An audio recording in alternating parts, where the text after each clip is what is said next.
அந்த ஆளுநர்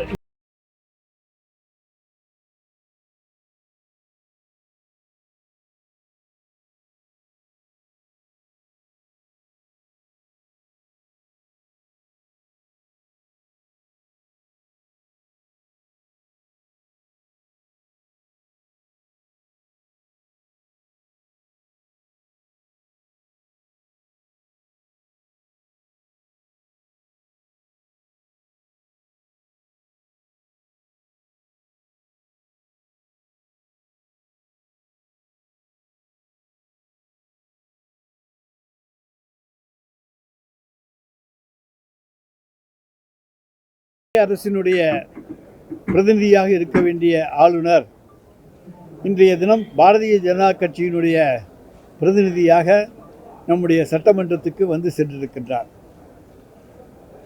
சட்டமன்றத்திலே தொடர்ந்து மூன்று ஆண்டுகளாக அவரிடத்திலே நாங்கள் எடுத்து சொல்லி வருகிறோம். தமிழ்நாடு சட்டமன்றத்தினுடைய மரபு முதலிலே தமிழ்த்தாய் வாழ்த்து பாடுவது, நிகழ்ச்சி முடிந்தவுடன் இறுதியிலே தேசிய கீதம் இசைப்பது, தேசிய கீதம் பாடுவது, இது தமிழ்நாட்டினுடைய மரபு என்பதை எடுத்து சொல்லி வந்து கொண்டிருந்தாலும் கூட அவர் இன்றைக்கு பேச துவங்குகின்ற போதே தேசிய கீதம் பாடவில்லை என்று சொன்னார். அது மரபல்ல, நாங்கள் இன்றைக்கு உரை இங்கே நிகழ்த்த வேண்டும், அந்த உரையை நிகழ்த்துங்கள் என்கின்றதை சொல்லுகின்ற பொழுது திரும்ப திரும்ப அவர் எழுதி கொடுக்கப்பட்ட அல்லது தயாரித்து தரப்பட்ட அல்லது தமிழக அரசால் கொடுக்கப்பட்ட அந்த ஆளுநர் அறிக்கையை வாசிக்காமல் தானாக ஏதாவது வார்த்தைகளை எல்லாம் சொல்லி அதன் மூலமாக ஏதாவது இங்கே சட்டமன்றத்திலேயே பிரச்சனைகளை கிளப்ப முடியுமா என்று பார்த்தார். ஆனால் எல்லோரும் அமைதியாக இருந்தனர். நம்முடைய சட்டப்பேரவைத் தலைவர் மட்டும் அவரிடத்திலே தொடர்ந்து அவர் வேறாக பேசி கொண்டிருந்த காரணத்தாலே அறிக்கையில் நீங்கள் சட்டமன்றத்திலே ஆளுநர் அறிக்கையை படியுங்கள் என்கின்ற வேண்டுகோளை தயவு செய்து நீங்கள் வந்து என்று, அதாவது எவ்வளவு தூரம் எளிமையாக தாழ்ந்து போய் கேட்க முடியுமோ அந்த அளவுக்கு சபாநாயகர் இன்றைக்கு கேட்டிருக்கின்றார். சட்டமன்றத்தினுடைய தலைவர் சபாநாயகர் தான், சட்டப்பேரவைத் தலைவர்.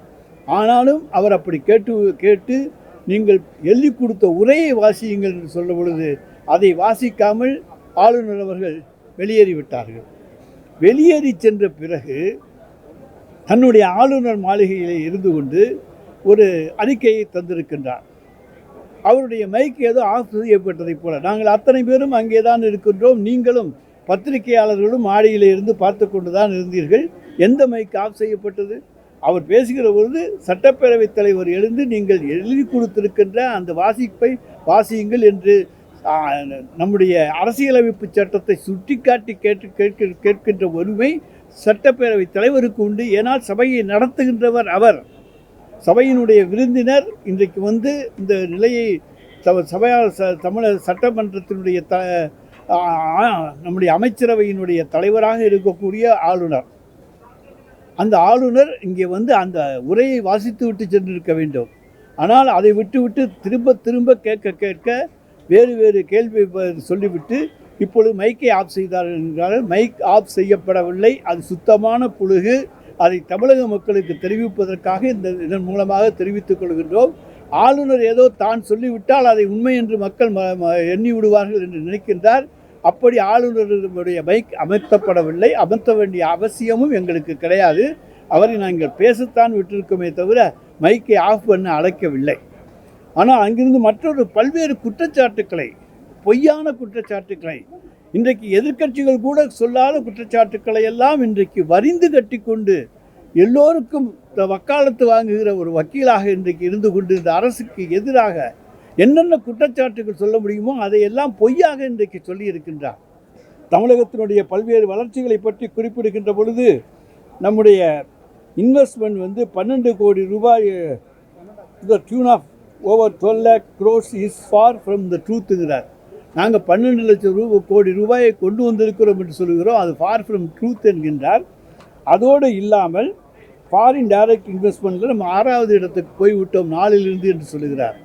இந்திய ஒன்றியம் தன்னுடைய கணக்கிலே 11.9 பொருளாதார வளர்ச்சியை கண்டிருக்கிற மாநிலம் தமிழ்நாடு என்று இந்திய ஒன்றியம் அறிவித்திருக்கிறது, நாங்கள் அறிவிக்கவில்லை. ஆனால் இவர் எதை பார்த்து சொல்லுகிறார், எந்த கணக்கை பார்த்து கொண்டு சொல்லுகிறார், இவர் தூங்கிக் கொண்டு சொல்லுகிறாரா விழித்து கொண்டு சொல்லுகிறாரா தெரியாது. ஆனால் நாங்கள் தமிழ்நாட்டினுடைய பொருளாதார வளர்ச்சியை இரட்டை இலக்கத்துக்கு கொண்டு வந்திருக்கிறோம் என்று இந்திய ஒன்றிய அரசே ஒப்புக்கொண்டிருக்கிறது. அதை யாராலும் மறைக்க முடியாது. அதே போல் தொழில் வளர்ச்சியிலே பல்வேறு மாநிலங்கள், பல்வேறு வெளிநாடுகள் இங்கே வந்திருக்கின்றன. பல தொழிற்சாலைகள் இன்றைக்கு உண்டாகி இருக்கின்றன. அதனால்தான் இந்த வளர்ச்சியை நம்மால் எட்ட முடியும். தொழில் வளர்ச்சி இல்லை என்று சொன்னால் 11.9% பொருளாதார வளர்ச்சியை அடைவது என்பது சாத்தியமே கிடையாது. அதுக்கு அடிப்படை காரணம் தொழில் வளர்ச்சி, வேலைவாய்ப்பு. எனவே இந்த வேலைவாய்ப்பு, தொழில் வளர்ச்சி இவற்றை பற்றி ஆளுநர் சொல்லியிருப்பது முற்றிலும் உண்மைக்கு புறம்பானவை என்பதற்கு ஒன்றிய அரசினுடைய கணக்கெடுப்பே சரியானதாக உங்களுக்கு 11.9% பொருளாதார வளர்ச்சி என்பது தமிழ்நாட்டினுடைய வளர்ச்சி. அதை இன்றைக்கு ஆளுநர் அவர்கள் பொய்யாக சட்டமன்றத்தில் சொல்லவிருப்பதாக ஆளுநர் மாளிகையில் இருந்து இன்றைக்கு சொல்லியிருக்கின்றார். அது அவருக்கு தான் தெரியும். தமிழ்நாட்டின் மீது என்ன விரோதம் என்பது அவருக்கு தான் தெரியும்.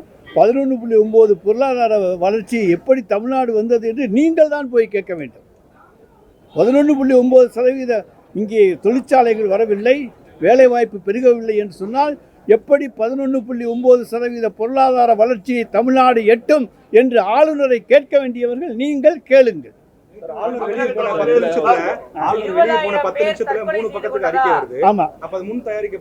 முன்னாலேயே தயாரிக்கப்பட்டு தான் ஏன்னா ஆளுநர் இங்கிருந்து வெளியேறுகிறார். வெளியேறிய உடனேயே அந்த அறிக்கை ஆளுநர் மாளிகையிலிருந்து வருகிறது என்று சொன்னால் எல்லாம் திட்டமிடப்பட்ட வேலைகள் தான். எனவே அவங்க முன்னாலே தயாரித்து வச்சிருக்கலாம். எங்களுக்கு அதை பற்றி கவலை இல்லை. தமிழ்நாட்டை குறை சொல்ல வேண்டிய எனது தேர்தல் ஆண்டு 2026 தேர்தல் ஆண்டு. இதில் ஆட்சியை பற்றி ஏதாவது குறை சொல்ல வேண்டும் என்பதற்காக அவர் கனவு கண்டு கொண்டிருக்கிறார். 11.9% பொருளாதார வளர்ச்சியை மூடி மறைக்க யாராலும் முடியாது, எந்த சக்தியாலும் முடியாது என்பதை நான் தெரிவித்துக் கொள்கிறேன்.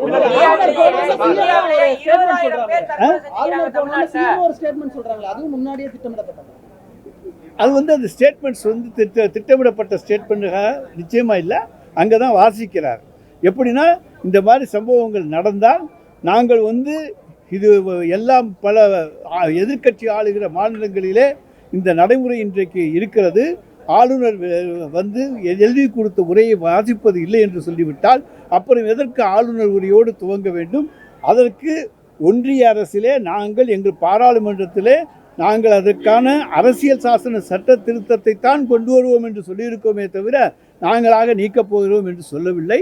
அந்த சட்ட திருத்தம் கொண்டு அதன்படி நீக்குவோம் என்று தான் சொல்லியிருக்கின்றோம். அது சொல்லுவதிலே தவறில்லை. செய்திகளை உடனுக்குடன் தெரிந்து கொள்ள கீழ்கண்ட கேபிள் மற்றும் டிடிஎச் நெட்வொர்க்குகளில் எம்நாடு செய்தி தொலைக்காட்சியை காணுங்கள். பாதகம் செய்பவரை கண்டால் நாம் பயம் கொள்ளலாகாது பாப்பா. மோதி மிதித்து விடு பாப்பா, அவர் முகத்தில் உமிழ்ந்து விடு பாப்பா. அண்மை செய்திகளை உடனுக்குடன் தெரிந்து கொள்ள இணைந்திருங்கள் எம்நாடு தொலைக்காட்சியுடன்.